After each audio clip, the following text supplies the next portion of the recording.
everybody. Marilyn Wilson here from RE Technology, and I'm happy to see some of my regulars are here, Philip and Robert and Tim and Mary and Jerry. Thank you so much for being here today, along with all of the rest.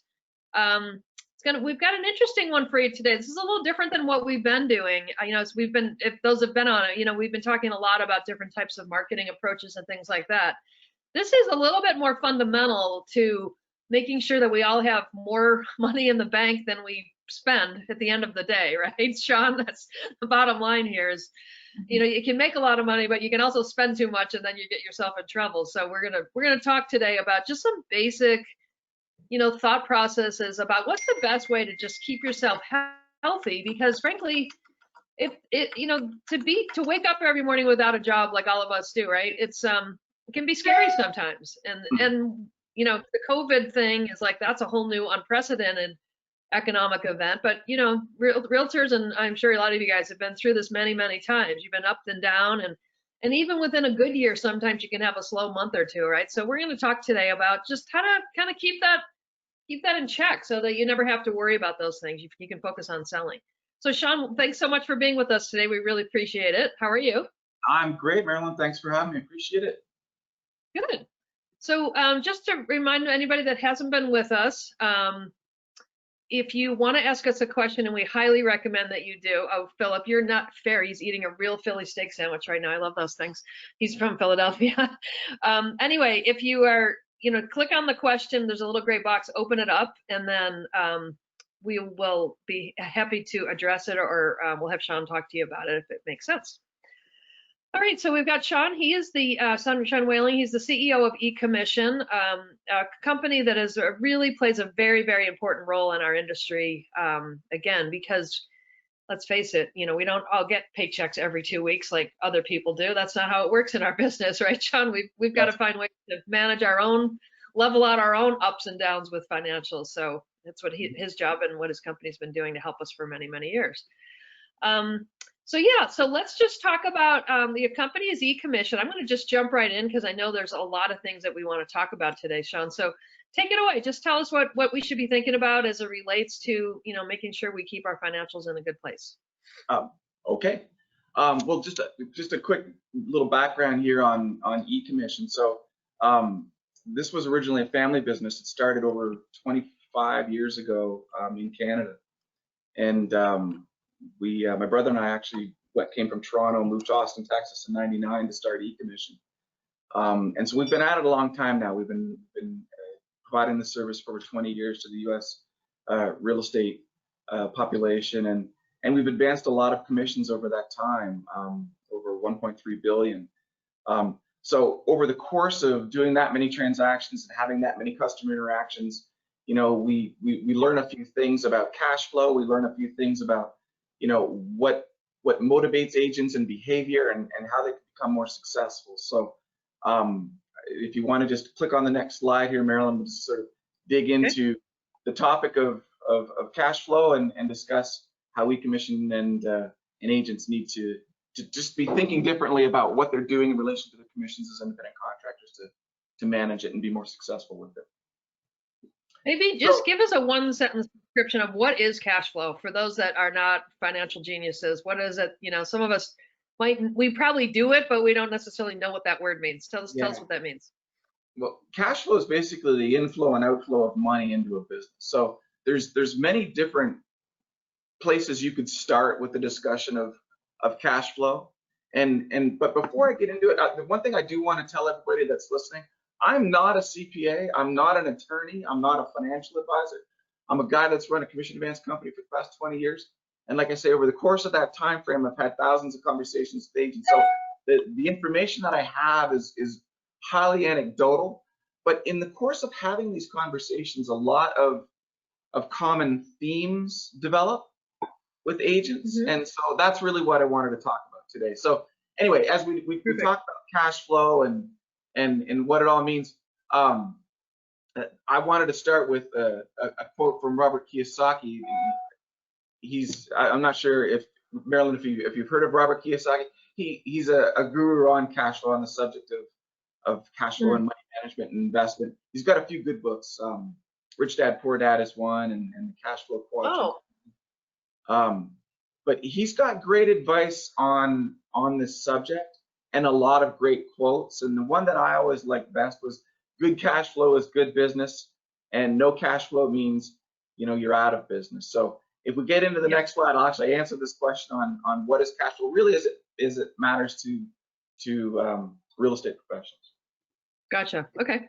So like I said, it's essentially just the inflow and outflow of money into a business, right? So it's the sum of, how do I put it this way? The goal of every business is to be profitable. And one of the first steps to achieving profitability is just to figure out how to generate consistent positive cash flow. So basically having more money coming into your business, ideally every month, to pay for business expenses and overhead and employees and taxes and so on. Just having more of that coming in each month than you have going out. Now here's the thing about real estate and real estate agents, and when I speak of this, again, it's just through all the conversations I've had with customers. There's a consistent theme here in conversations, and that's what you touched on at the top of the call here.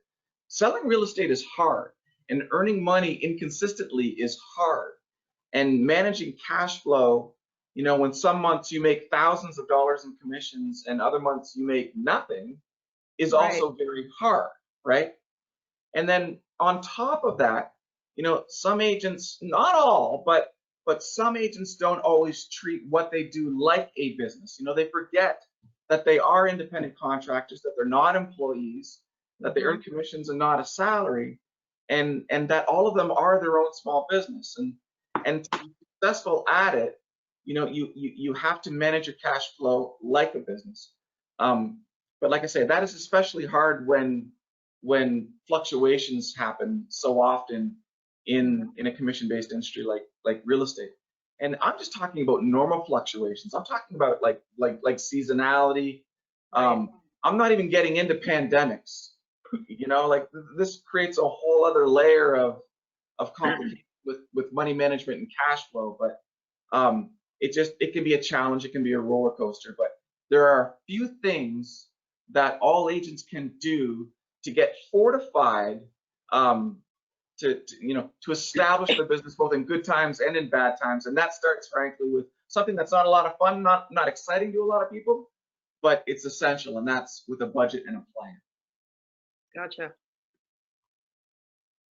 So we'll just, next slide here. So when I was putting together this presentation for the call today, we did a little customer poll, and we asked our customers, okay, how many of you use an operating budget, an annual operating budget? You know, typically a business would put this together the fall of the year preceding what they're going out at, and you know, we got a result of 27% said that they put together a budget. So 27% of our customers, you know, prepare and forecast for their growth. They plan their expenditures.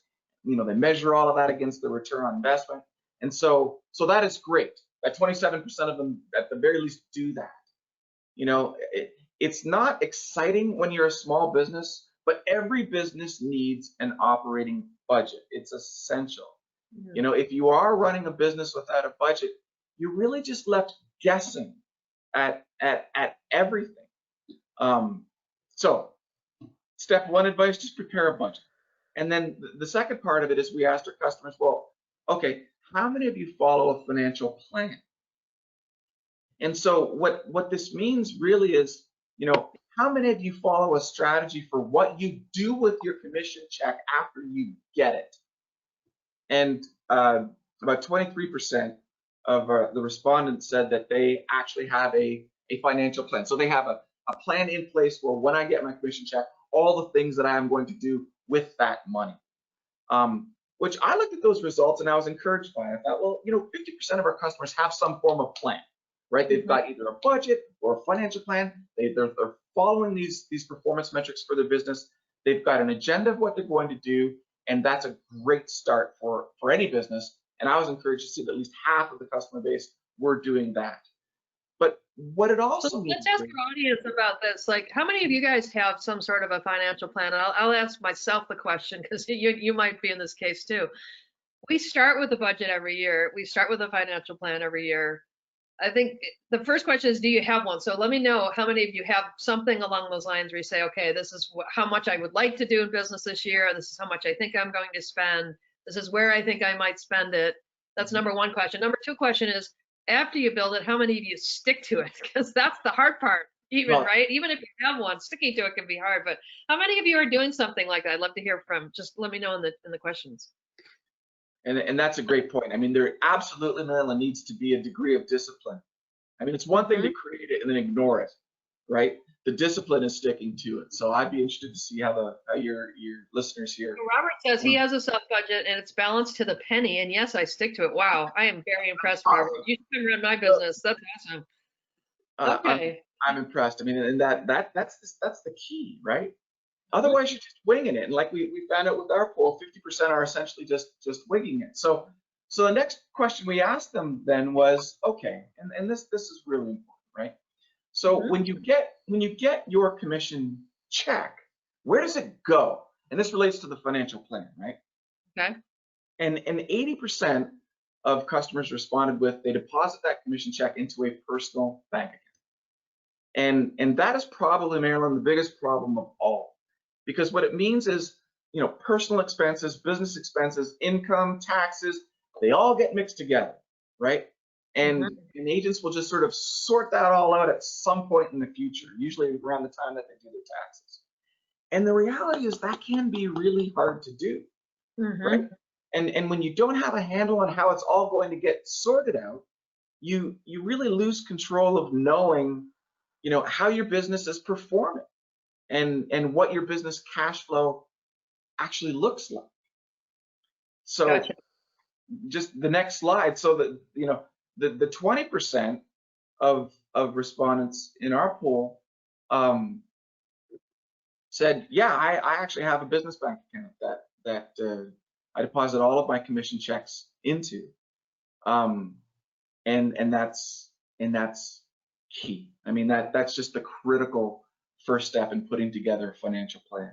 Makes it a lot easier to write things off too when you have a business, right? A lot more of your actual business expenses can be accounted for more specifically in a business account, and frankly can make you more profitable, I believe, right? I mean, it'll make you more profitable and you will pay less in taxes. So the first step in doing this is just to talk to a professional, like talk to a professional accountant or attorney or tax attorney. Just get some advice, depending on your situation, the state that you're in, how you want to set up your business entity, whether it's an S Corp or an LLC, a limited partnership, whatever structure you decide based on the advice that you get from counsel, set up a business account for that entity. And then that account becomes like your hub, right? So each time you get a commission check, deposit that check into that business account. And from that account, like you were saying, pay your business expenses, pay your MLS dues, pay your marketing, pay your advertising, your continuing education classes, pay your car, your cell phone. Like these are all business expenses that need to come out of that check first, right? Exactly. And I mean, that's another thing with the accountants is ask them what is a business expense. You'd be surprised sometimes the things that you actually can account for that you may thought, oh, that's a personal expense. And no, actually it can count as a business expense. So they can educate you for sure. So yeah, actually this is a really good slide. I think that, in fact, I'm going to put this slide in the follow-up email to all of you guys. But this is really helpful to talk about what to do. I mean, this slide is just a summary, right, of everything that we've just talked about. So set up a corporate structure, create your business bank account, deposit your commissions into that account, pay your expenses from there, and then allocate the portion separately that you need for taxes, right? I mean, it's not a surprise that a lot of this stuff boils to a head around tax time, but it doesn't need to be. It doesn't need to cause stress if you're structuring it this way, where you have a separate bank account where, I mean, there's a common belief out there that you should put, 35%, 30%, it depends on your bracket, but just set it aside for taxes, then there are no surprises, right? And then take the remainder of that and transfer it into your personal savings account. And then you're all set. And one other thing that I'd recommend, and I hear this a lot from customers, is to also just take a small portion of that remaining personal part and just set it aside for emergencies. Just set it as a little slush fund And it doesn't even need to be that much, you know, but each check just put up $100 or $200 or $300 and just don't even think about it. What it requires is that you manage, you know, 2 or 3 or 4 bank accounts.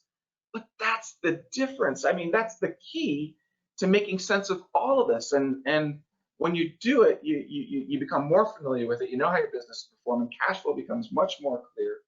And like you were talking about earlier rather, it's like it's sometimes challenging to be disciplined with staying on top of it.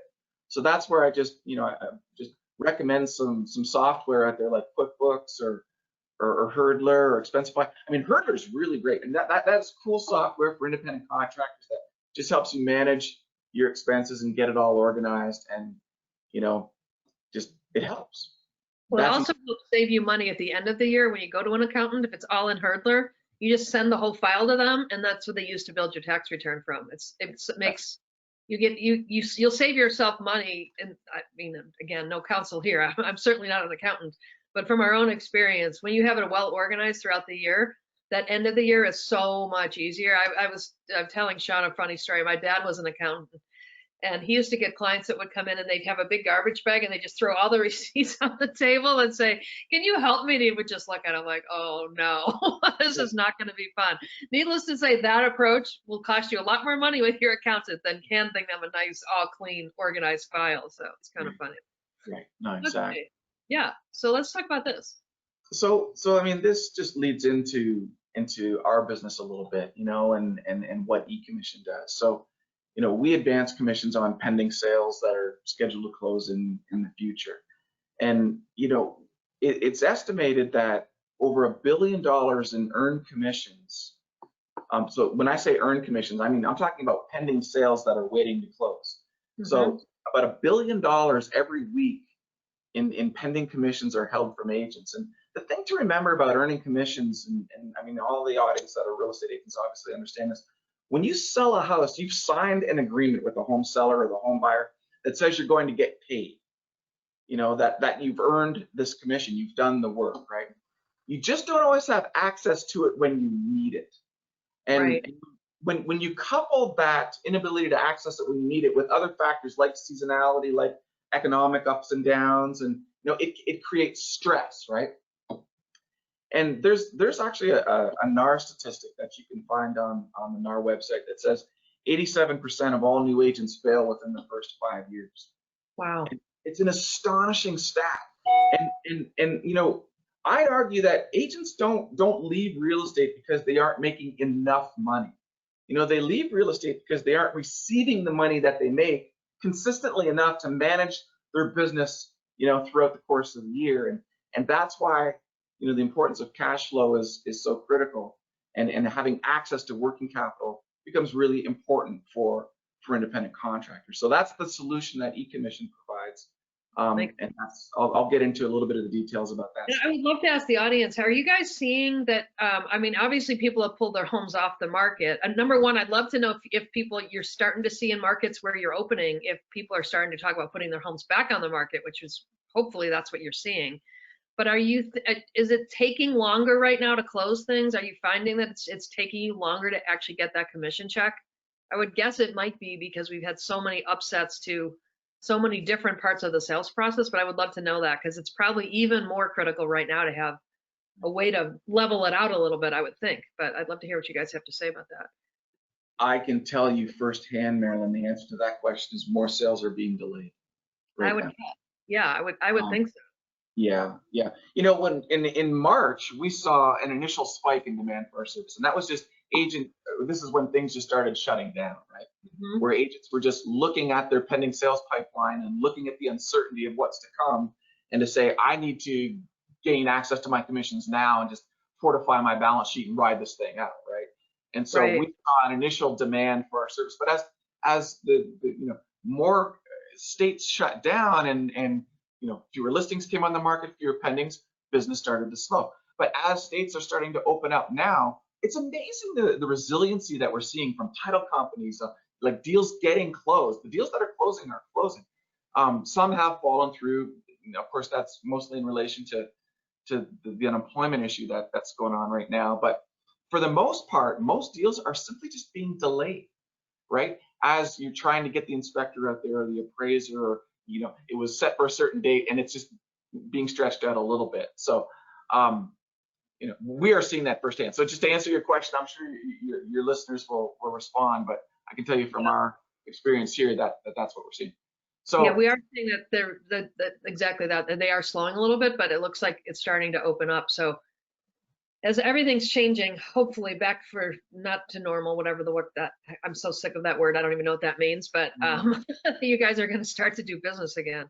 I'm trying not to ever use that word like now So either. It does feel weird, doesn't it? Like, who the heck knows what normal's going to be? Nothing's going to be the same. No, exactly. All right, so let's talk about commission advances, because I agree with this slide. I do think there are misperceptions of what they are, and they get thrown in the bad bucket with payday loans and things like that, and it's really not that at all, right? That's what we got to clarify, because I think people think, oh, I could never do that, because it's just not the right thing to do. So yeah, so let's talk. From an outside perspective, when agents or people in general think about the service of commission advance, there are a few common opinions and misconceptions that come up. And when we talk about the reality of the service, for us, and we explain what really goes on, people are generally surprised, to learn who actually uses this service, who advances their commissions. There's a belief out there that it's either really desperate agents or just new agents to the industry that have all these expenses associated with just starting out that then need to advance their commission. And if we click to the next slide, here's the part that always surprises people. The average customer of eCommission has actually been in real estate for 9 years, and they sell on average over 116,000. This is their GCI on average, so almost 3 times that of the average agent. And they'll close on average 16 transactions per year. So a lot of our customers are seasoned agents, right? And a lot of them run teams, like, that are on agent teams. We have a lot of RE/MAX agents. We have a lot of Keller Williams agents as customers that have the team concept, where they have salaried employees that have regular monthly, paychecks and expenses. And they are doing, Marilyn, what all small businesses do. A small business typically would access a line of credit to offset seasonal bumps in cash flow. But banks traditionally don't like working with independent contractors because the nature of how they earn their income is so inconsistent, right? So what eCommission does for these small businesses, it gives them access to capital in those months, where they need it to make sure that their income stream is leveled out, right? Now, when we look at the profile of the customer, and it's again surprising to a lot. There's a lot of agents that are like, these are serious full-time bread and butter winning agents that use this service. I'm not suggesting that we don't get agents that shouldn't be advancing their commission, or it's the first commission, or they're new to the industry. We do get those agents, right? It's just the reality of the nature of the business. But the point that I want to make is that isn't the predominant user of the service, and that part, like I say, is generally one of the things that surprises.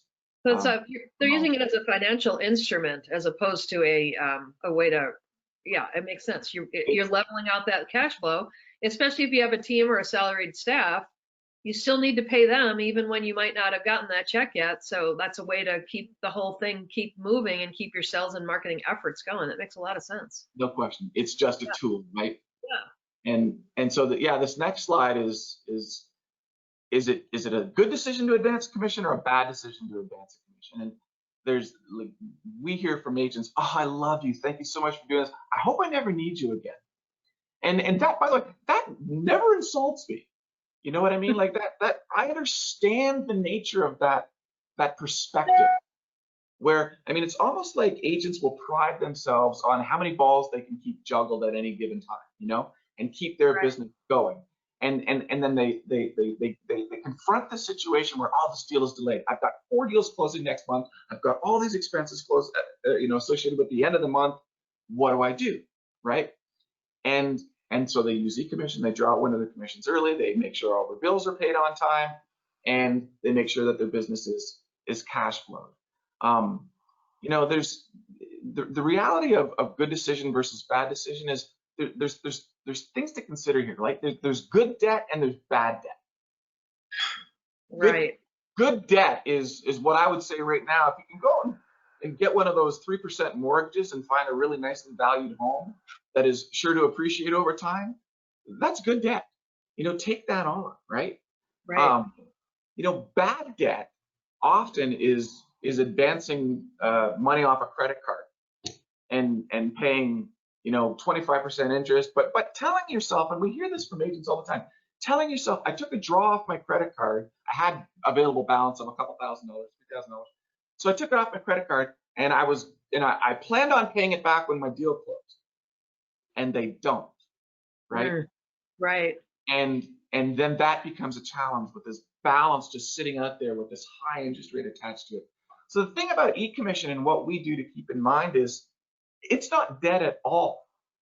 We don't provide any debt. We're not loaning any money. So the commission that the agent earns is an asset that they are selling to us, right? So we buy that commission from them at a discount and we advance it, right? So if an agent needed $3,000 and they needed it 45 days ahead of when they were expecting it, on average they pay about 10%, you know, of the amount that we advance. So $300 in the example I just gave. So the evaluation of whether it's a good or bad decision is one of, is it worth me spending $300 to get $3,000 of my commission now and reinvest it into my business to help grow it? Will I realize a return of greater than $300 of the expense associated with getting this money now if I put this money to work today versus waiting 45 days? Gotcha. That makes sense. Okay. And one other thing about the service, you know, I just touched on that, you know, sometimes agents take it off the credit card where they have availability but don't pay it off when the sale closes. When we advance a commission, it gets paid back automatically at closing. So there is no opportunity not to pay it back. When the sale closes, the commission that was advanced gets repaid to us. So it happens. So you protect yourself from yourself. If you want to dip into that money and do something with it, you can't do that in this situation. Exactly. Exactly. Okay. So just go back one there, Marilyn. Okay. So the myth 3 here is that commission advances are expensive, and so the reality here is the cost is going to vary for a commission advance depending on how much the agent wants and how long it is until the sale closes. The range will be between 8% of the amount they want to advance and 15%, but we advance sales, you know, over a couple of weeks all the way as far as 4 months in the future. And we advance, you know, $10,000 on pending sales and $3,000 on listings. And like I say, the repayment of the advance happens automatically when the sale closes. So when you put it all into context of is this expensive, the question of whether or not it is really, you know, somewhat relative, right? It's a relative question. If accessing that money now benefits you versus waiting, then it's not perceived as expensive at all, right? It's just a tool that you're leveraging to make sure that you can capitalize your business and reinvest for the long run. Makes sense. And I like that you can get it in an hour. So anybody that's going through any of these applications for SBA or any of that crazy stuff right now, you know, that takes a heck of a lot longer than an hour. So it's good to see it's a simple process. Right. I mean, this is part of what we've perfected over the years. I mean, we've taken the process of advancing a commission and made it very streamlined. We don't run credit checks. We don't require supporting documentation. We have an underwriting model that evaluates every applicant as it comes in, so we know which agent on which deal on which amount, exactly how much we should advance to whom and when, right? And that's really important because we don't want to advance too much commission on a situation that could potentially create risk. Because the question that everybody has when they consider a commission advance, and actually I think the slide coming up, is, well, what happens if the deal falls through? Right. And the reality is, if you advance a commission on a sale that cancels, you're responsible to replace that commission with a future sale that that you make, right? So the agent's broker has no liability to pay it back on behalf of the agent. The agent's responsibility, if a deal cancels, to replace it with a future sale. Through the underwriting model that we've created, 90% of the sales that we advance on close and repay as agreed. 10% of them will fall through. And that's where having the knowledge of knowing exactly how much to advance to whom and when comes in so handy. So of that remaining 10% that fall through, we'll get replacements on 8% of that 10%. So about 2% of the deals that we advance on will result in a situation where we have to write off the account because the agent will have no future commission with which to replace it with. And because we're not lending any money to the agent, we have no recourse to that agent personally, so that we don't say, get out your credit card or write us a personal check or do anything like that. The only way these commissions can be repaid is through the sale of other properties and earning future commissions. So Robert has a comment. He said the trick is to figure your budget and pay yourself a weekly or monthly salary, right? So like give yourself a regularity. eCommission can smooth out the ups and downs so you don't have to worry. And he said if you get a 40K check, most agents go out and binge buy stuff rather than quitting and putting it into a business account. Yeah, I don't know about that part, but I'm sure some of us get tempted. It's for sure. He's right. I agree. We see the exact same thing. So absolutely, pay yourself a salary. Say I'm going to pay myself, $15,000 a month. That's it. So when the check comes in, whether or not you can pay yourself more, be disciplined to pay yourself that amount every month, right? And ensure that that you and life will be a lot easier. So I love that comment. He's absolutely right. So anyway, myth number 4 here. We'll keep it going. Is if I take a commission advance, everyone will know. And this is where, I made that comment. Agents will say to us, I love you guys. You got my money to me so quickly. I appreciate it. I may never use you again. Agents only advance their commissions on average 3 times a year. So this isn't like an advance happens often or frequently, and we don't want it to happen often or frequently, because that creates the sort of risk domino effect where an agent is advancing all of their commissions, eventually one's going to fall through, and then they have nothing with which to replace it, right? Mm-hmm. So, but one of the key objectives with how we provide this service is to make sure that we maintain a high level of confidentiality in the process. So what people need to know is there's 2 entities that will know you've gotten an advance. Your broker, because all commissions legally belong to the agent's broker, and the agent, in typical cases, has a split arrangement with their broker that says this is the amount of the commission that I would. So the broker, sorry, I'm echoing. Is that me? It sounds okay to me. Oh, okay. Are you guys hearing me now? Anyway, the broker authorizes the advance, so they're aware that the agent is requesting the service, and then the broker signs, Marilyn, what's called a CDA, which is a disbursement demand for the title company that instructs them when the sale closes to make sure that the portion of the agent's commission that has been advanced gets repaid to us. But buyers and sellers. And he actually had a question about that. He said, does the eCommission get paid back from the title company or from the commission check itself? Who actually? When does it get paid, and how does it get paid back to them? It gets repaid by the title or escrow company closing the sale. So at the time we advance funds, we create a CDA, a form that the agent's broker signs, which is instruction to that title company that says, of the $5,000 that my agent was earning on the sale, they have advanced $3,000 of it to eCommission. So title company, my instruction to you is to take $3,000 of that commission and send that to eCommission and fund the balance of the commission to the agent or to the brokerage, depending on how the Got it. Got it. Okay, good. So what is myth 5? Myth 5 is, we touched on this. What happens if the deal falls through? I mean, it's really the key consideration in advancing the commission. If I advance it, what happens, right? If it doesn't, and the reality is, it happens far less often than people think. It does happen. I mean, every agent that's been in this business for any length of time has had a sale unexpectedly canceled, and it was a great deal, and something happened, a week before closing, or even a few days before closing. Our experience is that happens only 10% of the time, where 90% of them close and repay as agreed. And part of that reason is because we filter all of these applications through our own underwriting model that makes sure that we're buying the best deals and advancing the appropriate amounts to agents at the right time.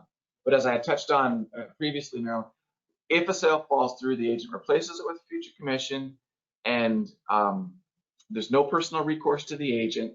And yeah, and if they have no future commissions, unfortunately, that's an account. That's the risk that we take in providing the service, and we write that account. But that's good to know. If someone says I've had like you say, the 87% of people that don't make it, if they use a service like this, they wouldn't want to have to come out of this with debt in addition to not having the business work. So it's good that you guys, you're really a partner. You're demonstrating confidence in folks and hoping that you pick the right partners and the right transactions to make it work. So that it's not, you're not without recourse yourself. You have you're taking on risk. The company's taking on risk. That's a really, really good evaluation of it. That is exactly what we are, and we've taken the right steps to place the right bets on that relationship as a partner for 20 years, right? Yep. And it's worked out in a reciprocal way, very well over that time frame. So yeah, I love what you just said. That's exactly right. Okay, what is myth 6? Myth 6 is, getting an advance from a broker is better. So there are many companies out there, many brokers that will offer commission advances in-house. And some do it for a small fee. Others do it for free just to help their agents out. But some charge a regular fee and use it as a profit center. So the big question, if evaluating whether or not to advance a commission from the broker if you're an agent, is just to understand, well, what happens if the sale cancels? I've explained from eCommission's perspective what happens if the sale cancels. But if you advance with your broker, is there clear definition around what happens and or what happens if you switch companies? And what we hear all the time from agents whose brokers advance commissions is, if a sale cancels, it alters the relationship with the broker. It goes from broker and agent to creditor and debtor, essentially, and that's not good, right? That's not good. And so most of the time when brokers are offering this service in-house, there isn't a day that goes by at eCommission where we don't get a call from a broker that says, I started to advance some commissions to my agents. I'm not interested in doing this anymore. I've tapped into my own capital resources to do it, my own bank lines. I would just rather refer all of this business to you. Take care of my agents, don't make me look bad. Provide your service to them in a credible way, but I'm out of this business.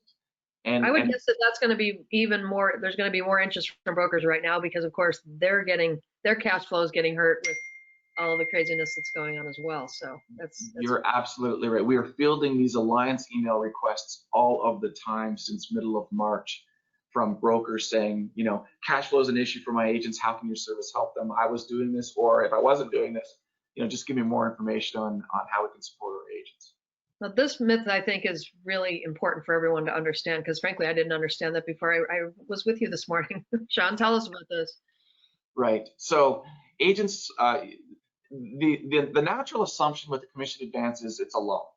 And anytime you get a loan, you're evaluated on the basis of your credit, right? So there's an assumption that a credit check will be involved with getting a commission advance.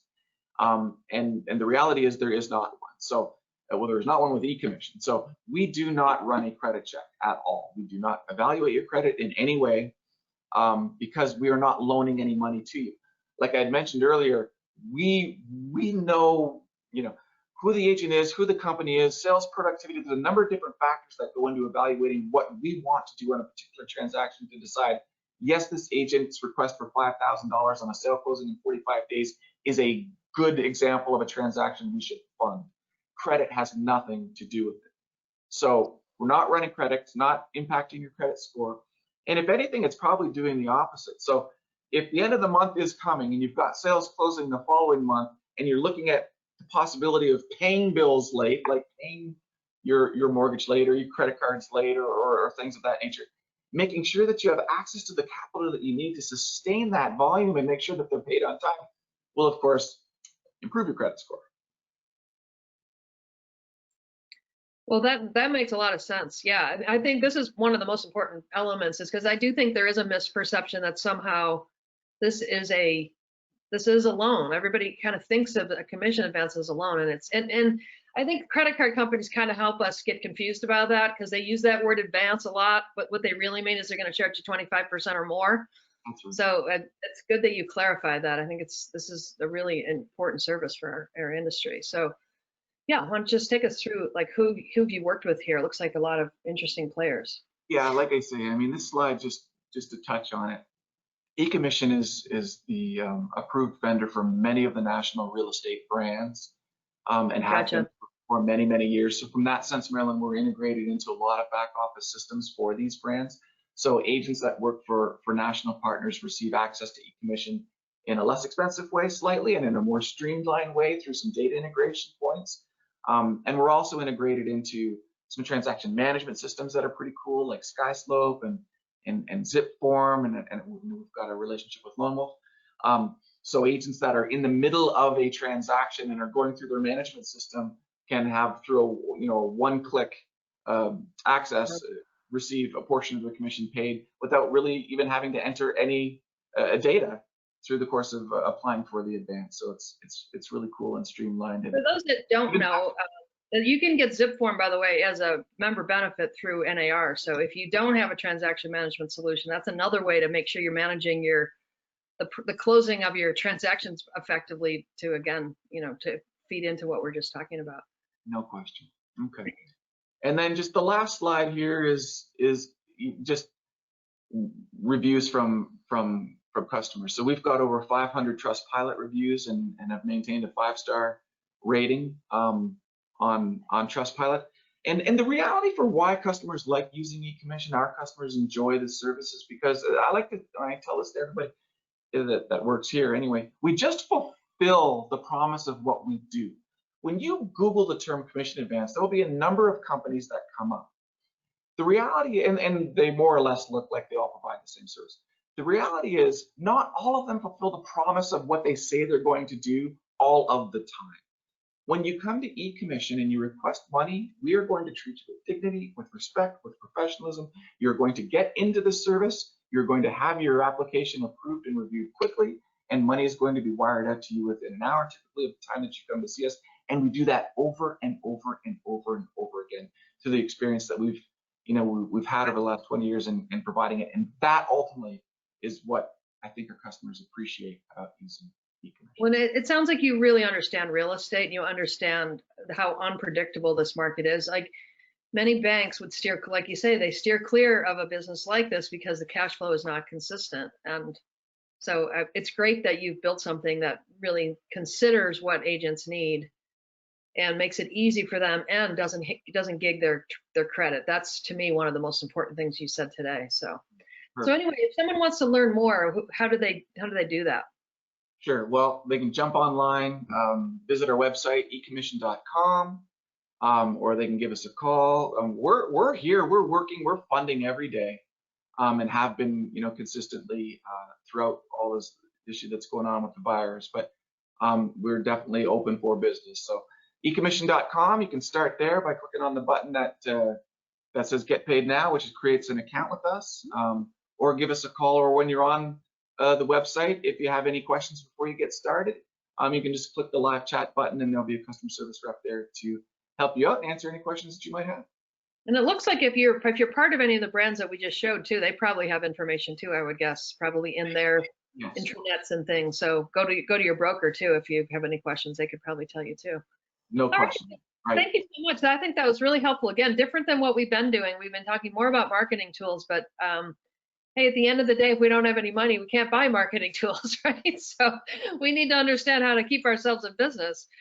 So this week, tomorrow, we've got Penny McNeese coming with us. She's from the VP of Brand Marketing for Homes.com. I don't know if any of you work with them, but they're a really neat company. And she's going to talk about virtual as the new reality for real estate. So, and they, along with many of the other third parties, I think some of you may have been on when Realtor.com came on too, that they're doing a lot of things to make it easier for you to take advantage and fully leverage the virtual open houses and things that are going on. And then on Thursday, we've got a good friend of mine, Trent Gardner, from a company called List Track. And this is a really neat one too. You know, you guys that are here regularly, I talk a lot about your MLS. and how to fully leverage this. Well, ListTrack is available in a lot of MLSs across the country. And what's really neat about it is it's going to show you how to be able to, in a really simple way, take credit for not only the listing exposure and leads of things you may be buying, but the listing exposure and leads from all of the IDX, websites in the area, from the MLS itself, from any third parties you're working with. So he's going to show you a really cool way to put into listing presentations and beyond how to take credit for all of the things you do to help promote their homes effectively. So don't miss either of these guys. They've got some really good stuff for you. And any of you that are new to us, if you would like to sign up automatically for all the coffee chats, just put your email address in the box right now, or send it to me, and we'll just send you automatic registration so you won't miss any of these, because we've had a lot of really interesting people on it. I've learned a ton, actually. It's been fun. And then next, if you haven't yet subscribed, if you go to YouTube, go type in RE Technology Inc., exactly the way it's on the screen there, hit the subscribe button, and then make the bell next to it solid, and then you'll get notified of all the coffee chats and the webinar recording. So if you missed one, or when you wanted to check it out again or whatever, it'll all be there for you. And if you don't have a subscription to RE Technology free through your MLS, many of you may, if you check there first, but if you don't, we're happy to give you a free 3-month subscription, because we just want to help as many people as we can with all this great information that we're hearing from our technology partners. So you go to retechnology.com, go to the top right-hand side where it says create account, click on the monthly option, and then use the code that is listed below, and you'll get a free 3-month subscription from us. So our little gift to you to try to help you keep going. So with that, I think we had a great session. Thank you so much. I really appreciate your time, Sean, and your counsel. Your counsel is great for technology companies, for brokerages, for agents. Everybody needs to think about best ways to manage their cash flow and to find a really sound financial instrument like eCommission to be able to help them, like you said, through the ups and downs. Hopefully in the next few months, we're going to see a lot more ups and downs. I agree. One never knows, right? No, I totally agree. Listen, my pleasure, and thank you so much for having me. I appreciate it. Thank you too, and hopefully everybody will see you tomorrow with talking to Patty McNeese, and Thursday with Trent Gardner. Thanks everybody. Have a great day.